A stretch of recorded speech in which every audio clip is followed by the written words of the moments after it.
Our feature address today speaks to universal connectivity, a multi-stakeholder approach to digital transformation for social and economic development. Our speaker is Senior Advisor at Shearwater Global, a strategic consulting firm. She also serves as President of Listening for America, a nonpartisan, nonprofit organization dedicated to forging a new vision of U.S. international trade engagement. Now, at the end of our speaker's presentation, she will be making herself available to engage with us, so feel free to contribute your questions, and we will engage the ambassador at the end of the presentation.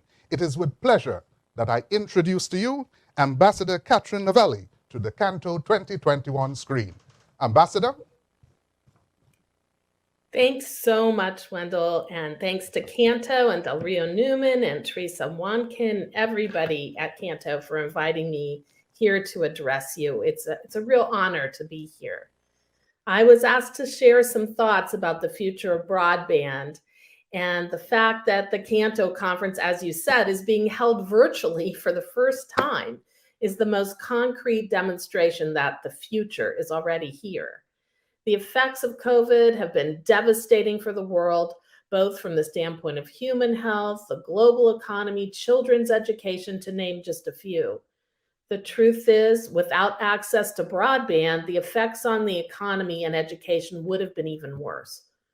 Telecom providers and everyone connected with the provision of broadband during this time of incredible stress on the system are the economic heroes of COVID.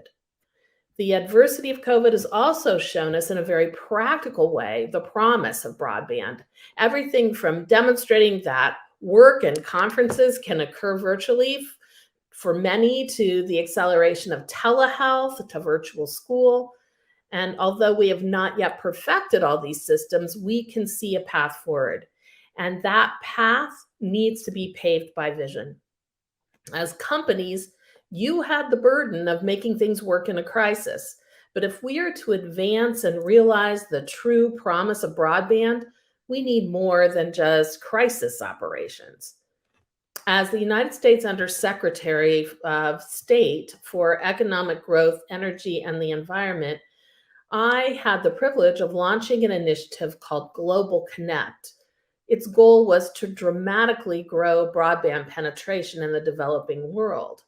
As part of that effort, we partnered with the World Bank for a study on the effects of broadband penetration on GDP. The bank found that a 10% increase in broadband penetration in a developing country resulted in at least a 3% increase in GDP. So the best development tool that there can be. But we recognize that we would not achieve our goal to connect millions to the internet by relying only on governments or only on the private sector. Success could be achieved only by engaging all of the major stakeholders. In my view, this multi-stakeholder approach is still a necessity today. Governments need to provide a solid regulatory foundation that promotes competition, fosters innovation, and addresses challenges of equality of access in cities, rural areas, for rich and for poor. Development banks, such as the Inter-American Development Bank and the World Bank, need to treat broadband build-out as infrastructure that is of equal importance with roads and bridges. The private sector needs to innovate technological solutions to faster broadband for all. Cities and towns need to structure internet access for their citizens, including those that cannot afford the highest quality of service. Schools need to make the online learning experience more engaging for students and ensure equality of access to the tools needed for students to use the internet as the powerful information tool that it is. Libraries need to innovate access to books, magazines, and other critical information digitally and globally. Providers of content need to continue to find ways to protect their intellectual property while making it accessible. Doctors and hospitals need to continue the march forward toward the use of telehealth tools that will allow many more people access to quality medicine. Small and medium-sized businesses need to build on the global access that the internet can enable to grow their businesses and their supply chains. App developers need to continue to provide life-changing apps for farmers, digital banking for those without access to traditional banks, education, and conservation. This is but a small fraction of those who are essential to robust broadband build-out. The internet and the promise it can provide touches almost all aspects of daily life. And thinking about this promise is optimistic and uplifting. However, our increasing dependence on the internet for our individual daily lives and for the underpinnings of our modern society in areas like the provision of electricity, public transportation, and finance also provide profound challenges. I've already mentioned the need to focus on equality of access. The digital divide is real and should be a focus for all of us. While it is up to governments to provide the framework and even some of the funding to ensure equal access, there is also a responsibility on the private sector to continue to innovate in this area. Of course, you, the private sector companies, are businesses, not public charities, and you have a fiduciary responsibility to your shareholders to maintain fiscally responsible business plans. At the same time, governments cannot bridge this gap alone. We need to work together to innovate solutions. And I believe that businesses have a responsibility to the larger societies in which they operate, not only to their shareholders. One thing I learned during my time working for Steve Jobs and Tim Cook at Apple was that governments could not even imagine the possibilities that those at the cutting edge of technology in the private sector could imagine and bring to reality. In addition to playing a critical role in enabling more equitable access to broadband and the internet, as companies, you are now privy to voluminous amounts of data, much of it personal. That brings a serious responsibility for protecting that data and the privacy of the individuals it belongs to. There is, of course, a responsibility of governments to set the rules regarding data privacy, and an equal responsibility of companies who possess the data to safeguard it. Beyond what governments require in the data privacy space, company executives should ask themselves how they would want their own personal data to be treated. Excuse me. Monetizing data is not necessarily wrong when accompanied by sufficient transparency and consumer choice. Too often, though, that has not been the case. And too often, monetization or not, there have not been sufficient technological walls in place to safeguard the information that has been collected. These data breaches can have devastating consequences for individuals. In addition to safeguards against data breaches, we all must be vigilant for cybersecurity attacks. Hackers have grown ever bolder in their demands for ransom as they put at risk energy supplies and the like. Defeating these attacks requires every member of society to do their part. Too often, we have all assumed that someone else was taking care of the security part of broadband. We cannot afford to simply rely on self-interest to solve this problem. Our critical infrastructure must be required to maintain robust defenses. Think about the consequences of the electricity grid, water supply, or telecommunication systems being shut down. As technology leaders, you are already working on the cutting edge, and I urge you to continue to stay one step ahead of those who would try to bring down your systems. These challenges must be addressed, but they should not discourage us from continuing to push the boundaries of societal betterment that broadband access and the internet can bring. The responsibility is shared by all of us, and we must each do our part. Not in isolation, but in connection with all the other stakeholders in society that are also working in related spaces.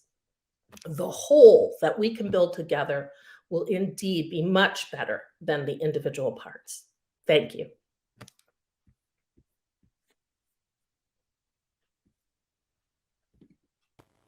Thank you so much, Ambassador. This is where we open the floor for any questions that we may have from those of us who have access to the platform. But Ambassador, let me take the first salvo. How challenging is it dealing with and addressing the issues of security, especially when you look at the disparity of where data is actually stored? No, it's a huge challenge. It's a huge challenge, and you are absolutely right about where is data actually stored. But it's not just where data is stored. It's also being able to get into those systems and disrupt them as they're working. And so, trying to stay one step ahead of those who would do harm, or even do this for fun, is a real challenge. But we won't be able to meet it if we don't all work together, and if everybody doesn't do their part in this. And I think that is where we've really not necessarily had everybody do their part. Telecom providers have been great. But some of the critical infrastructure pieces have not been so great about protecting themselves. And so that's where we all need to work together. Yeah. So let's see. There we are. Any opportunities for local contractors? Where do we apply for some? Any opportunity for local contractors to do, I'm sorry, Oh, my apologies. My apologies. Is there anywhere we can find data to show how much the pandemic has accelerated digitalization and connectivity?